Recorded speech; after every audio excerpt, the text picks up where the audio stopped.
L'objectif de ce cours, c'est de vous alerter sur les accidents hémolytiques post-transfusionnels retardés dans la drépanocytose, vous aider à penser au diagnostic, à le confirmer, vous donner les règles de base en transfusion pour les patients atteints de drépanocytose, et puis je vous donnerai quelques éléments de prise en charge. On va commencer par les règles de base en transfusion dans la drépanocytose avec le bilan immunohématologique initial.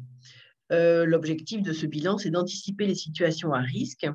Alors, comme pour tout patient qui va avoir besoin d'une transfusion, il faut au préalable disposer d'un phénotype sanguin qui comporte le groupe A, B, O, Rhésus. Donc, Rhésus, il y a 5 groupes, grand D, grand C, grand E, petit c, petit e, et le groupe KEL. Et ce groupe sanguin doit être réalisé 2 fois sur 2 prélèvements distincts. Ça, c'est pour tous les patients. Dans le cas particulier de la drépanocytose, vous allez demander en plus ce qu'on appelle le phénotype étendu dans des antigènes de groupe du Phi, KID, MNS. Et là, une seule détermination suffit. Bien sûr, il faut le réaliser dès lors que vous savez que le patient est atteint de drépanocytose, parce que si vous l'avez oublié et que vous demandez phénotype étendu après une transfusion, ben vous allez être gêné, vous aurez une double population et il faudra alors avoir recours à la biologie moléculaire. Le phénotype étendu va permettre d'interpréter la RAI dans certaines situations, et puis ça permet aussi de dépister d'emblée certains phénotypes rares, comme le phénotype grand U par exemple.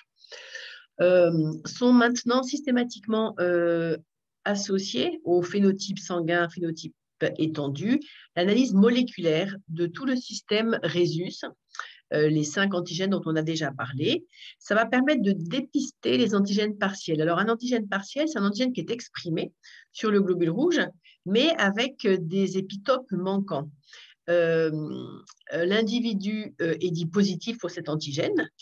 Et lorsqu'il reçoit des globules rouges d'un donneur lui aussi positif, mais qui est positif, on va dire, complet, à ce moment-là, il va être exposé à des parties antigéniques qu'il ne possède pas.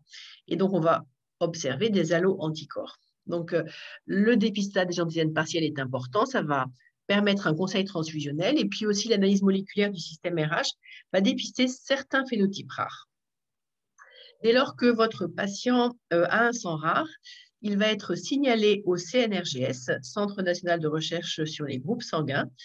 Et il est possible que lorsque vous avez besoin de sang, il y ait un recours à des globules rouges congelés à la Banque nationale de sang rare.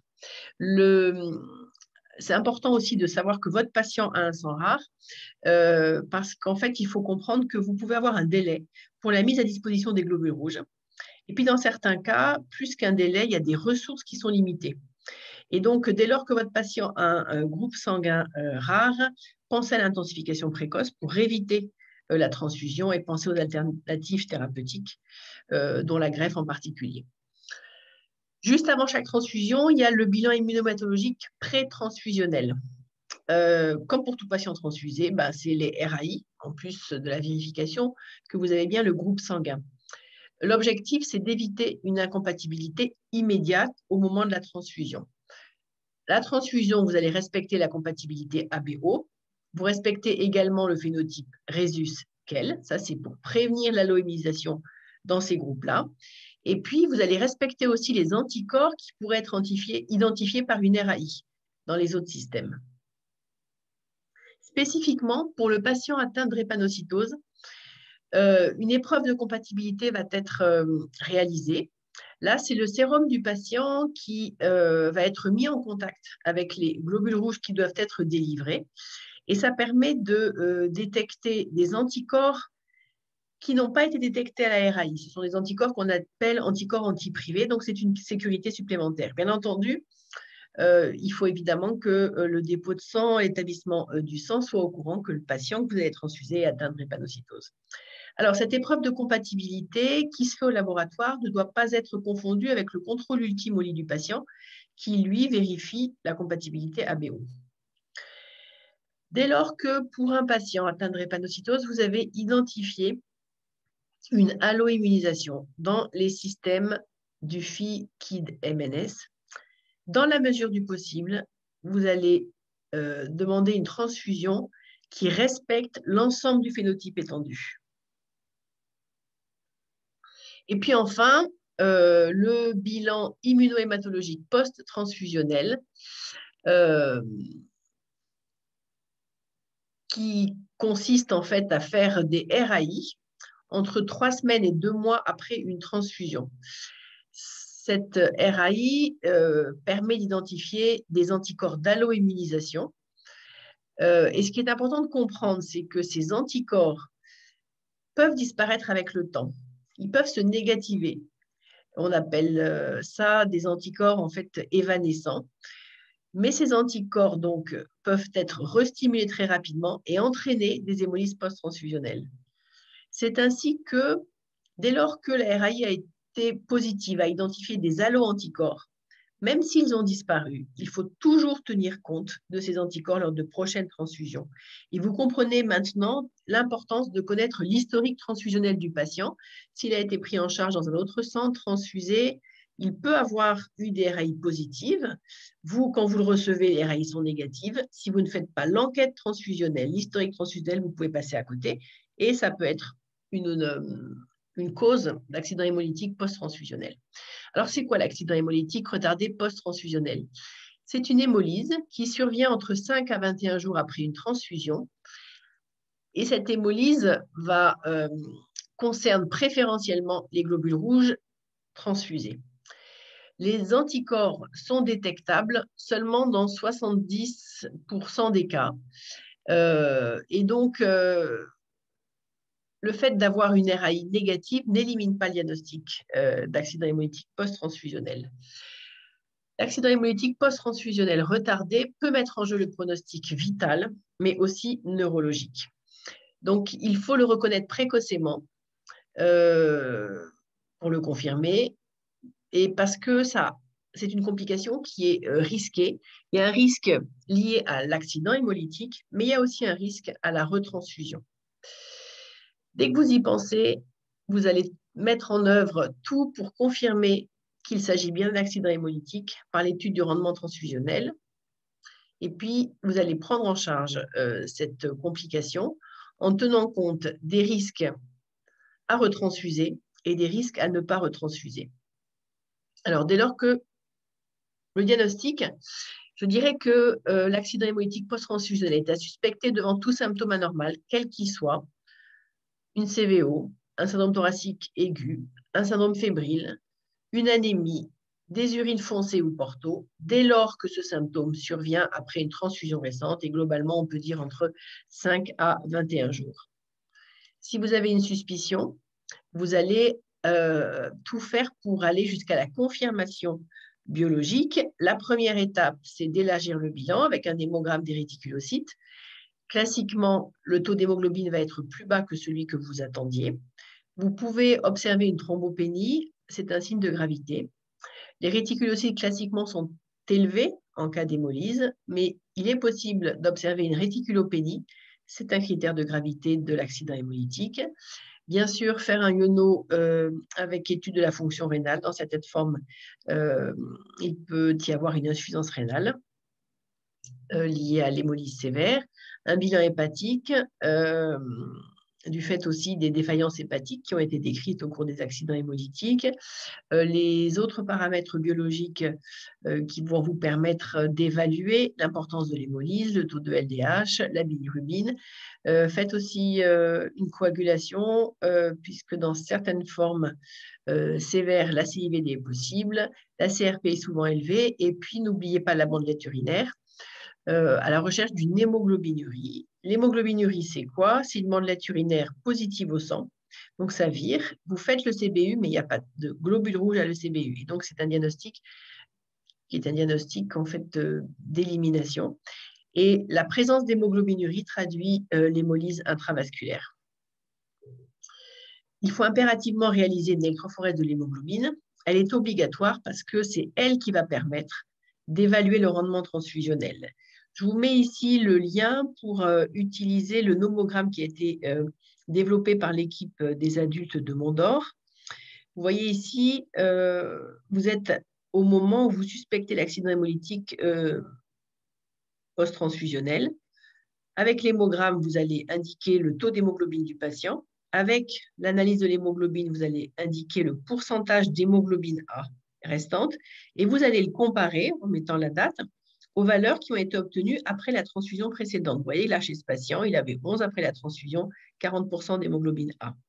Et donc, vous voyez qu'en 5 jours, le taux d'hémoglobine a chuté et le taux d'hémoglobine A beaucoup chuté. Et grâce à ce nomogramme, on nous indique si le risque, en fait, que ce soit bien un accident hémolytique post-transfusionnel, parce que ça permet de montrer, de calculer, en fait, d'évaluer, même plutôt, la destruction préférentielle des globules rouges transfusés. En fait, le taux d'hémoglobine, le pourcentage d'hémoglobine A est soit à 0, soit en tout cas beaucoup plus bas que celui qui était normalement attendu. Et puis, vous lancez l'enquête immunohématologique, vous alertez votre correspondant EFS ou dépôt de sang. Ça, c'est aussi vraiment obligatoire. Vous ne faites pas seul. Les biologistes qui délivrent le sang ont absolument besoin de savoir que vous suspectez un accident hémolytique post-transfusionnel parce qu'en plus de la RAI, il faut faire des techniques qui vont permettre d'identifier un anticorps. Donc, il y a la RAI, une élution et un Coombs direct systématique. L'objectif, c'est se donner le maximum de possibilités d'identifier l'anticorps. Et je vous rappelle que dans cette situation, la RAI, enfin les anticorps sont identifiés dans seulement 70% des cas. Donc là encore, c'est pas parce que la RAI est négative que vous devez infirmer le diagnostic d'accident hémolytique post-transfusionnel. Alors, que faire? Il y a un traitement systématique et non spécifique, SCOP, oxygénothérapie, hyperhydratation.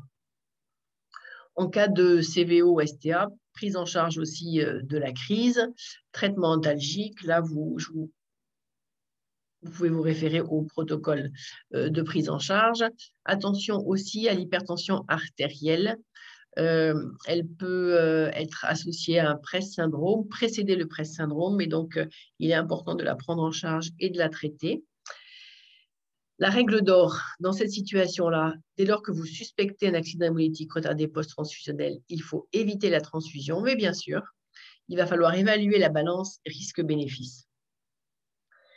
Pour cela, faites-vous aider et prenez un avis du senior drépanocytose et prenez un avis, on en a parlé, du biologiste de l'EFS. Avant de retransfuser, si vous retransfusez parce que la situation est grave, toujours vous laissez le temps de l'enquête immunohématologique avant. C'est-à-dire, d'où l'importance d'évoquer le diagnostic très précocement, comme ça vous lancez l'enquête immunohématologique, ça peut prendre plusieurs heures et vous prendrez une décision thérapeutique avec vos collègues, mais avec l'ensemble des données disponibles. Y a-t-il un anticorps ou pas? La prise en charge plus spécifique. Si le patient a une CVO simple ou un STA non sévère, que son état général est conservé, bonne tolérance hémodynamique, pas d'antécédents neurologiques, un traitement antalgique globalement qui suffit et un taux d'hémoglobine au-delà de 6-7 grammes par décilitre, je pense qu'il ne faut ni transfuser ni faire de corticothérapie. Si le patient a une forme sévère d'accident hémolytique post-transfusionnel, soit une crise qui évolue vers un syndrome thoracique aigu avec dyspnée sévère, recours à la ventilation mécanique, soit aussi il y a des enfants qui ont une CVO, un accident hémolytique post-transfusionnel qui évolue vers une séquestration splénique aiguë qui aggrave l'anémie. Aussi dans le cas de formes très fébriles et résistantes à la morphine. Chez les patients aussi qui ont un risque neurologique, DTC pathologique, sténose des artères cérébrales et qui ont un risque de ne pas supporter l'anémie. Et je crois aussi, dès lors que le taux d'hémoglobine est en dessous de 5 à 6 grammes par décilitre, pour moi, il est dangereux de ne rien faire. Et je propose de discuter d'une transfusion de globules que j'associe systématiquement à du Solu-Médrol, une corticothérapie qui est courte et qui ne doit pas être maintenue trop longtemps. Si vous retransfusez, bien sûr, il y aura une compatibilisation systématique des globules rouges, mais il faut d'emblée respecter le phénotype étendu, c'est-à-dire transfuser avec des poches qui sont compatibles en phénotype étendu. Et puis, dans des formes très sévères avec défaillance d'organes, hypertension artérielle pulmonaire, vous pouvez discuter du traitement par eculizumab, qui est un anticorps monoclonal anticomplément, et c'est une expérience qu'ont les équipes adultes, mais que je n'ai pas. Ensuite, le suivi d'un patient qui a fait un accident hémolytique retardé post-transfusionnel. Pour tous, bien faire une cinétique pour évaluer le taux d'hémoglobine, l'hémolyse, le pourcentage d'hémoglobine A, et puis la bandelette urinaire. Donc, c'est des cinétiques qu'on va faire au départ 2 fois par jour, en fonction de la gravité du patient, et puis ensuite on espace. Si vous êtes amené à retransfuser le patient en cours de DHTR, bien penser à faire juste après la transfusion, électrophorèse et numération, là encore parce qu'on va évaluer le rendement transfusionnel de ce qu'on vient d'amener.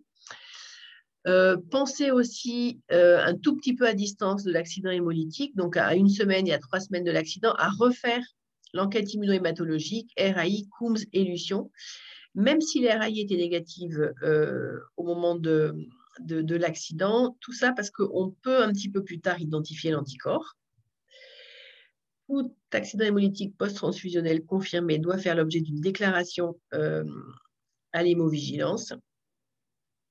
Si vous pensez avoir besoin de retransfuser votre patient, donc là, on est à distance de l'accident hémolytique, ça peut être quelques mois, voire quelques années après l'accident hémolytique.